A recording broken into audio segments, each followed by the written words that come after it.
than anything I have to say. Believe me. Last week,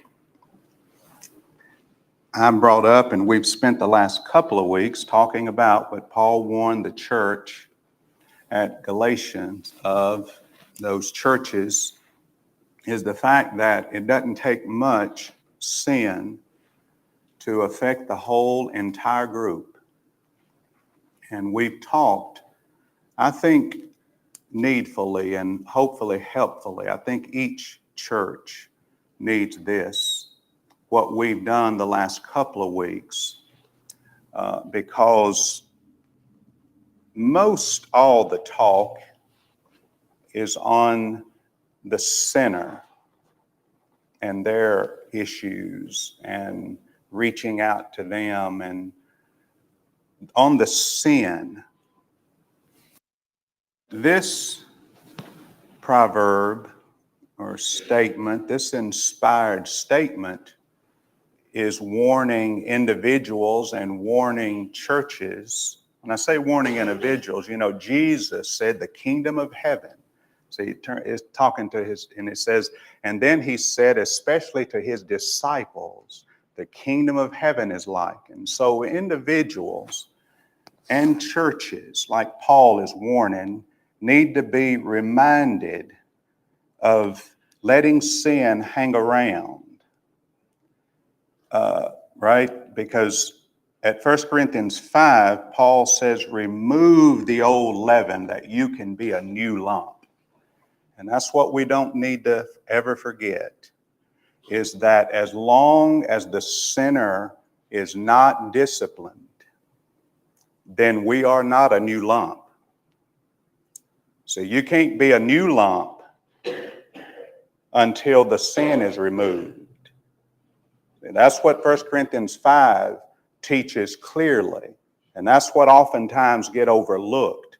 See, when, like we pointed out, when they leave, maybe they stop, starts with just maybe missing services. And next thing you know, they're out here shacking up, whatever. Well, they out there and kind of forgotten. And again, the faithful now is going to be doing their job. They're going to be reaching out to them and whatever. But the church think, okay, they're not with us any longer. So, we're not necessarily being affected. And I'm going, oh, yes, we are. We almost done outdoors, been affected. See, that's way too late. See, and so now they're out there. And so the question becomes, well, what about this lump? See, what's the condition of the lump at this juncture? See, that they done this right here, this right here, this right here. Now they out here done almost, apostatized.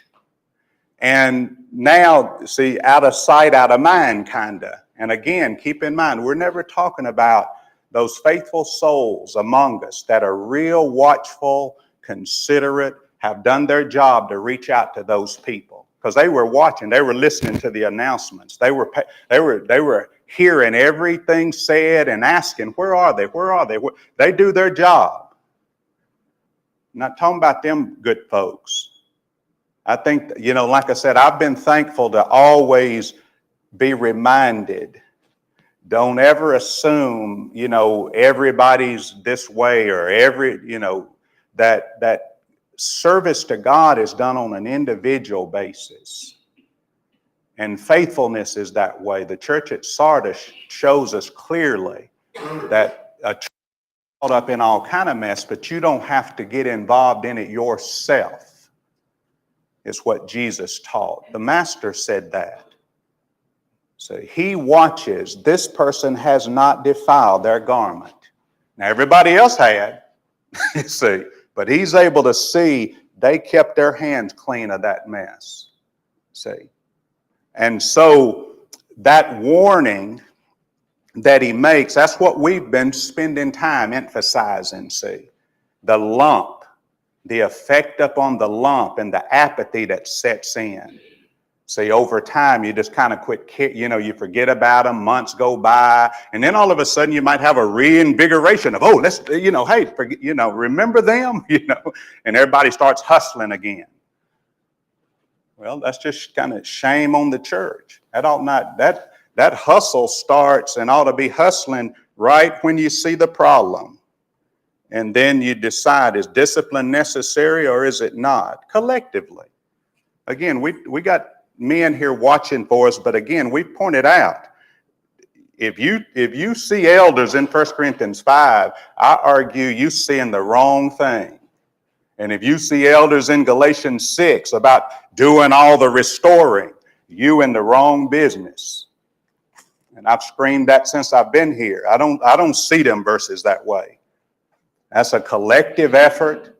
Elders lead us in it. But that burden don't hang on them the way churches try to hang it on them. The truth about it. The question becomes, have you defiled your garments? Have you met your obligations toward them? Because if you haven't, then you have an issue. And that's what leaven does. That's the effect of it, that it can have on a group. Apathy sets in. You quit caring. It out of sight, out of mind. Type thing. And again, they're not with us, so how can they be affecting us? Well, because of these passages. That's what Jesus is warning about. That's what Paul is telling them. If you accept a little of this stuff here, maybe it's just like Paul said, if you be circumcised, you have fallen from grace. But then but that one person that accepts that stuff, or a few in the church accepts it, then what's the problem? Little so-and-so, he's off on that point. Well, you better hustle, because don't you know that a little leaven leavens the whole lump? That after one gets caught up in it, maybe two. After two gets caught up in it, maybe three. And that's the problem. And so that's where we've concentrated the last couple of weeks. And I think needfully, and I don't mean necessarily because we got all kind of problems here. I'm not suggesting that. I hope I've been clear throughout. I've seen this everywhere I've been. This lack of understanding that. I've seen churches split with my own eyes over an adulterer. That maybe has a little influence, or the preacher has a little influence at the church. His daughter's caught up in adultery, and nobody wants to deal with it, because of who it is. And that's what Byron was talking about last week. That partiality that comes with leaven, that hypocrisy. That's what Byron was emphasizing last week. That James categorized this kind where you pay attention to a poor, got a poor and a rich guy, and you elevate this guy. Well, it ain't no different if you elevate the preacher's daughter and won't withdraw from her than it is elevating a rich guy. It's all hypocrisy. And then churches now, they don't want to lose the preacher, or he's got a little influence more than he ought to have, shouldn't he? Because if he's that kind of preacher, he needs to go, truth told. But be that as it may, he got more influence than he needs. And there's leaven. That's how leaven affects you, is when you start sitting there and you won't act across the board. And that's so-and-so. They might leave if we deal with them. Then next thing you know, everybody's sitting back there looking at everybody cross-eyed because they know partiality is being shown. And I think maybe we've all seen that in our lifetime. And that's what's important, is that we don't allow the leaven of hypocrisy to influence us. And I'm convinced now that's what he's talking about with this church. I think Paul has two primary things in mind. One is this doctrine that these brethren had done taught in that area, it looks like, had really influenced churches, not just a church. And then I think he's talking about the hypocrisy that this church had seen, because we'll point this out more when he closes this letter, he points out two things. They hypocrites. That all of this whining and dining that they done to you guys, you know why they did it, and he tells why they did it. That it ain't out of love. They zealously court you, Paul says. But why? Because they loved the Galatians? No. They're trying to avoid persecution, as he points out in chapter 6. No, they want you to be circumcised. They ain't going to keep the law. See, they want you to do it. Ain't that how these false teachers are? See, it's what Jesus said about them Pharisees. See, oh, they bind heavy burdens on you. They won't lift them with one finger. Hypocrisy. And that's what you had there at Galatia, in that region. These men had come in. Had churches been looking carefully, you could have asked them, well, why ain't you, I didn't see you offer that. You see, remind them. I didn't see you, looks like you was working on Saturday to me. See, because they want you to do it, they not going to do it. That's hypocrisy. And if you allow it among your group, it'll eat everybody up. See, it'll eat the whole church up. It's a nasty, devilish thing. Jesus is warning about it. Paul and them warning about it. The influence of allowing one sinner to go undisciplined. Don't you know that a little leaven leaveneth the whole lump? He says to the Corinthians. He says to the Galatians. Jesus said to all of us, you see, the influence, that ulterior, sinister influence upon a congregation. See, and it comes in various ways. When discipline ain't even-handed. Gerald brought this point up, that when the elders make a judgment, and I wanted to circle back on this, we all need to respect it. And I hope that I've kept, tried to remind us to be respectful of these men's judgments. Okay?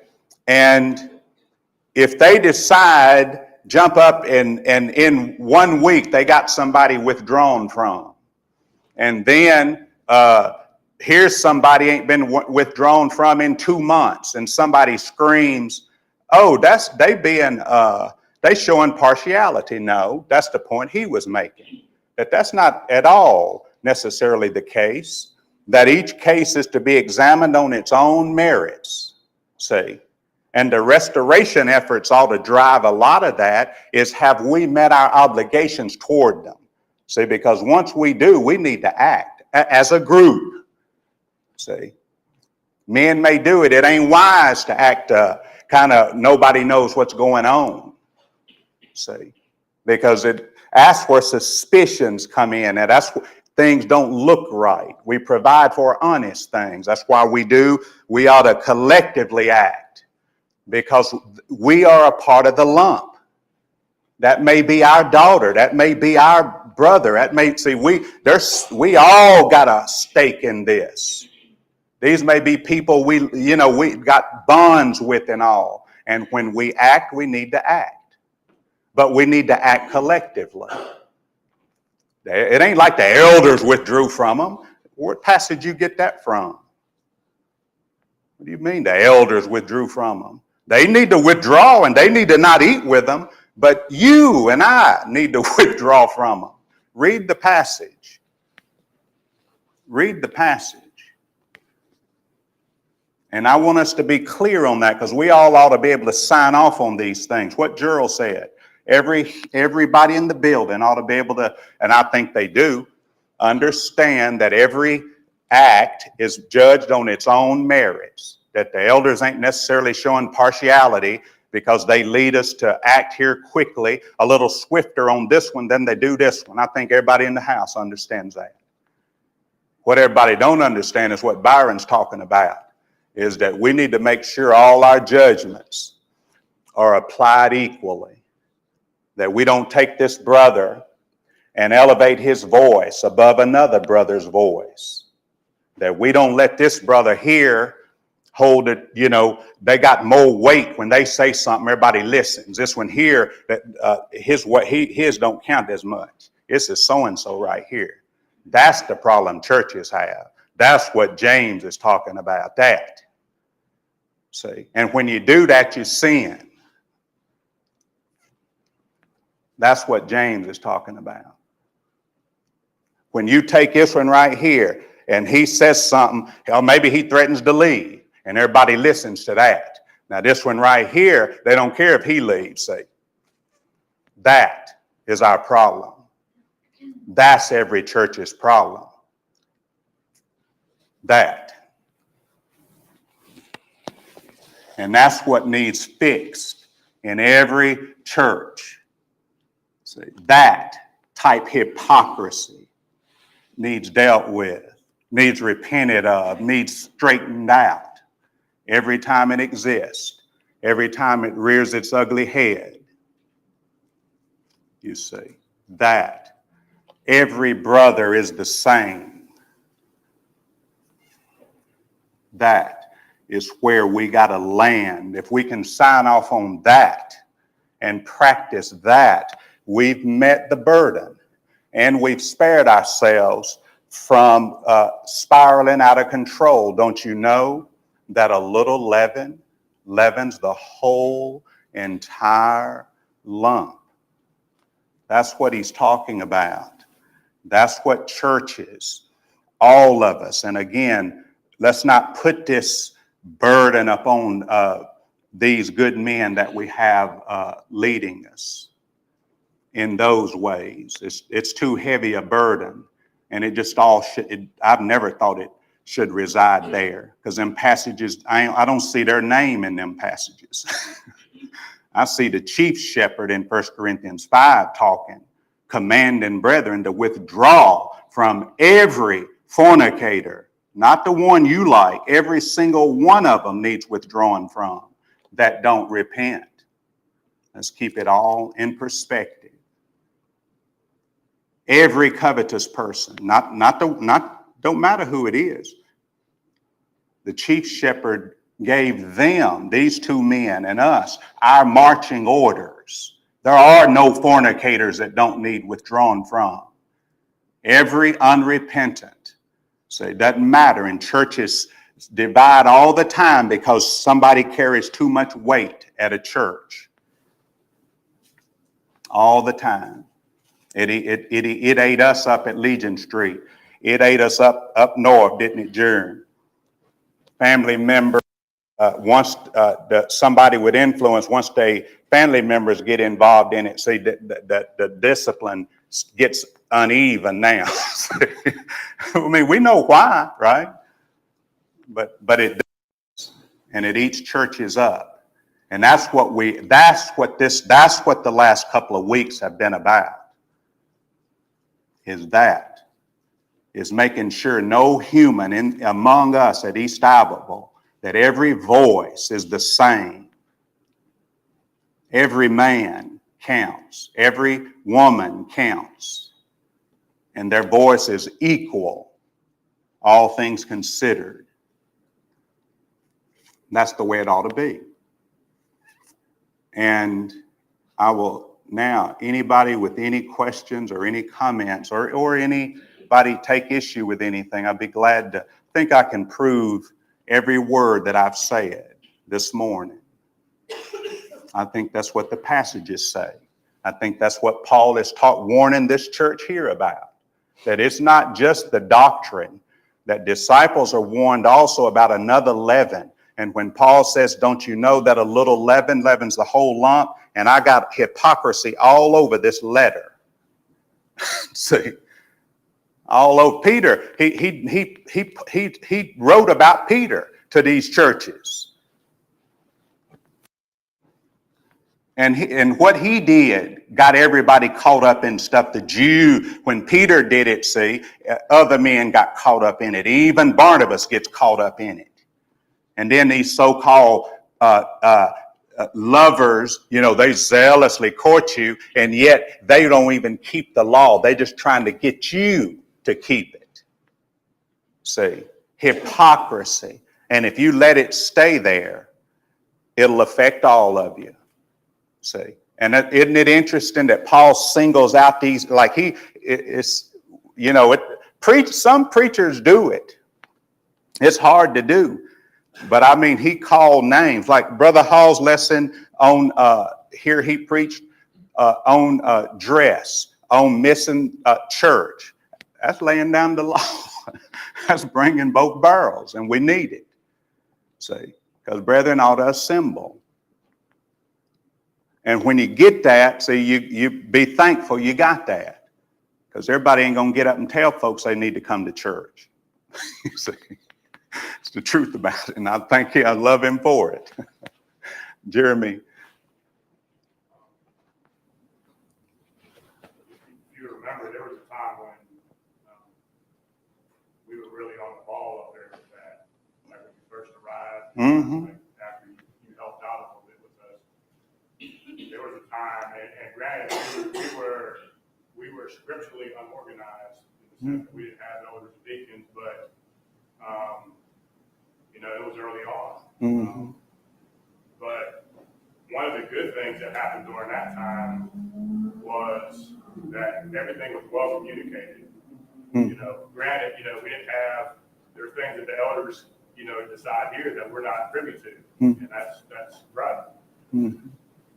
But one of the, if I can say it this way, one of the good things about men's meetings was the fact that we all knew what was going on. And if somebody was out there, got themselves out there, we all had a plan on how we were going to do, this is the situation. And maybe you just pick several people, hey, we need you to, maybe they're not likely to listen to you, this person over here. But maybe they'll listen to you over here. So why don't y'all try to see what you can do? And then they bring that report back. Then kind of there's no guessing about what's going on. There's no thinking we're being hypocritical or something. There's partiality being shown. Everybody knows what's happening. And then it gets to the point where a decision needs to be made. We're going to give them a month. We're going to give them 2 months. And then this is what we're going to do. I guess what I'm saying is communication, the famous communication is the key. Well, that's right. It helps when everybody knows what's happening. If things we need to slow down in this area, okay, let's slow down until certain things are accomplished. But communicating the situation is what will keep all that stuff down. It will keep that evil surmising and stuff out of our lives. And, partiality, all those things will be out of our minds if we know what's going on. Yeah, 100%. I agree with that. That's what Paul did in the letter in 1 Corinthians 5. That's the business meeting. And it went like this. Look, I ain't been there. I don't even worship with y'all. He's a fornicator. When y'all meet, I'll need y'all to withdraw from him. I done already judged it. Case closed. See? How about that? I got everybody on now. Everybody straightened out. Anybody got an issue here? See, there it was. See, here's all the talk. Some struggling in their love for this brother. They puffed up, they this and that. But the business meeting from the Holy Spirit got everybody on the same page. He's a fornicator. I done already judged it. Paul said, I don't have to be there. I done already seen it. And look at here, when y'all meet, I command you in the name of the Lord Jesus, withdraw from that person and become a new lump. Get yourself straightened out. And incidentally, don't eat with that person and eat all of that. There it is. There's nothing to discuss. See, unrepentant, every unrepentant fornicator needs withdrawn from. There's nothing to discuss. The Spirit spoke. See, the elder, that ain't no judgment. Everybody in this building know when somebody ain't repented, ain't unrepentant, won't straighten out their life. See, we all can be aligned on them kind of things. There shouldn't even be a discussion on things like that. But that's what you say when you that's clear communication. See? And when the elders got that letter, what they needed to do is do what the chief shepherd told them to do at Corinth there. See, ain't nothing to discuss. Ain't no judgments. Ain't nothing to think about. Once you've determined that this person's unrepentant and they fall into this category of all this gross immorality, is what it looks like here in this section. Other sections, man that don't work needs withdrawing from. Or a brother won't straighten out things with an individual brother. Matthew 18, he ultimately needs discipline and withdrawing from. After given a few chances, if you notice Matthew 18, and that don't take no 2 or 3 years either. Somebody doesn't sleep at the wheel if it's all of that's going on. Yes. I don't want it to be, I think everybody understands what I'm saying, but I want to be clear that, like our elders here might say, hey, this is the situation. Now, I may not know nothing about it, and I'm fine with it. They're judging on that matter. So in that sense, I don't even have to be involved.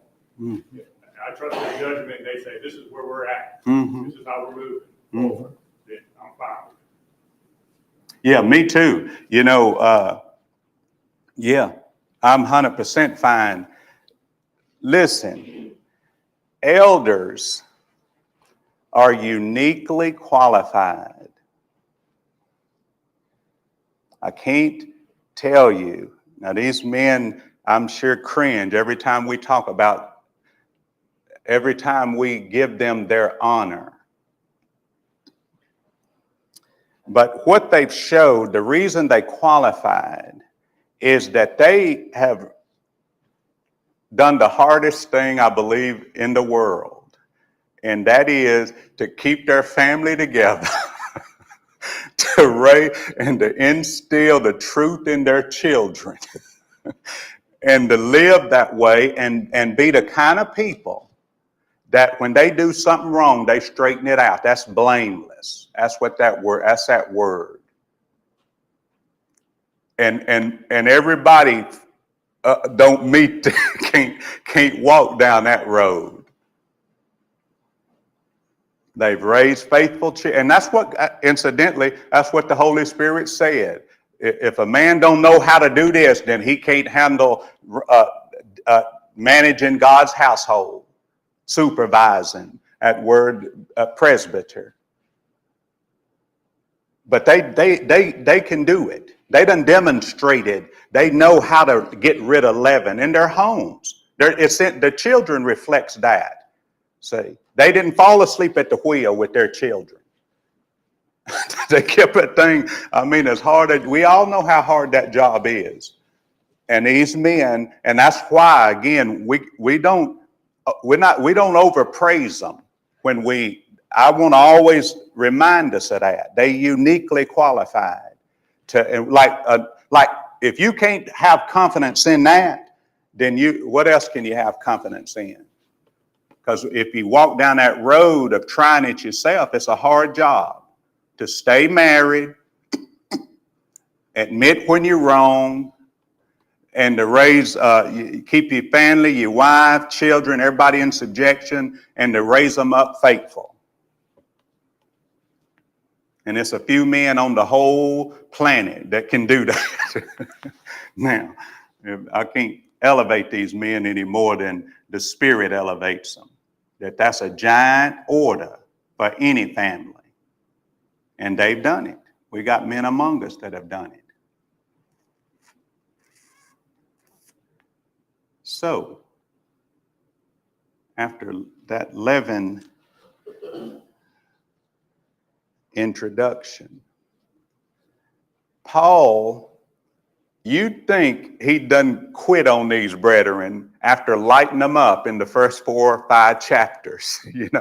Here he tells them who tripped you up, who hindered you. He just said, who bewitched you? I marvel that you so soon removed. I mean, can you imagine getting that letter? But then, look at what the great apostle does at verse 10. He says, I got confidence in you. Man, How? You know, does it sound like confidence when he says what he says to them? Galatians 1:6, I marvel that you so soon removed. Galatians 4:11, I'm afraid of you. Have I become your enemy because I tell you the truth? I would like to present with you now and to change my tone. He lightened into him, see. You're not making this up. This letter is a fire, is a lighting into these brethren. See, I'd like to be with you and change my tone. So you see the tone of the letter? It's what we've been doing here these last few weeks. Brethren need to really wake up and not let things eat a church up. See, individuals need to get on the ball. Don't embrace things, because before long, that kind of stuff can end up influencing the whole group. And then he says at verse 7 of our chapter, who hindered you? And then in the same breath, he says, I have confidence in you. Can somebody reconcile that for us? 2 or 3 brethren, maybe. How does that, Rex? I think you'll do the right thing now. I think that's what he's saying. Ain't that it? Ain't that what he's saying? 100%. That, okay, you've heard this, you got this letter. I think you'll do the right thing. I'm fully convinced that you'll get all this straightened out. See, I have confidence in you. Any other comments along those lines? But isn't that what he's saying? Paul, all the letters seem to have elements of this in it. You know, Jesus told Peter, Satan, and he told others, I believe, all of them, Satan has asked for y'all. And I prayed for you. And when you converted, oh, what, you see, here's confidence, isn't it?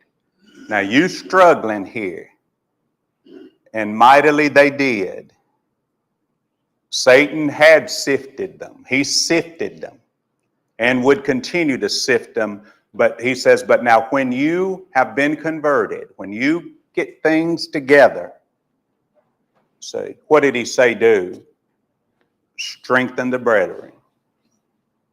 See, there's that, here's this problem, and then here's the positive side of it. Paul told the Corinthians, have you seen that letter? That first letter is riddled, isn't it, with problems. And I mean serious problems on this level of the Galatians here, accepting some there among them didn't even believe in the resurrection, had done got sidetracked on a doctrine like that. And then he writes a letter and says, I have confidence in you in all things. In the second letter, Brother Hall. Just completely and totally on any motion that's a Christian until they draw their last breath. Everybody hear that? You never give up, I'm quoting him, completely and totally on someone that's a Christian until they draw their last breath. I believe that's right. I believe that. I believe that. Everybody can sign off on that, can't we? Because that's what we see really from these inspired men. See.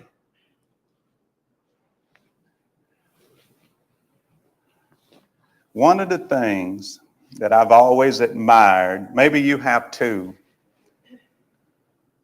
about elders is they don't tend to talk too much, run their mouth all the time. That might get me, you know. So I really mean that. I've always loved that about them. That's a quality that all Christians need to try to emulate more in them. And that quiet confidence that they have in others. It's been my experience that you see that in them. You really do. So, but that right there is what he's talking about. I have confidence in you, and it's that right there that I'm not giving up on you guys. And he lays down the law, and the tone of this letter is not sweet.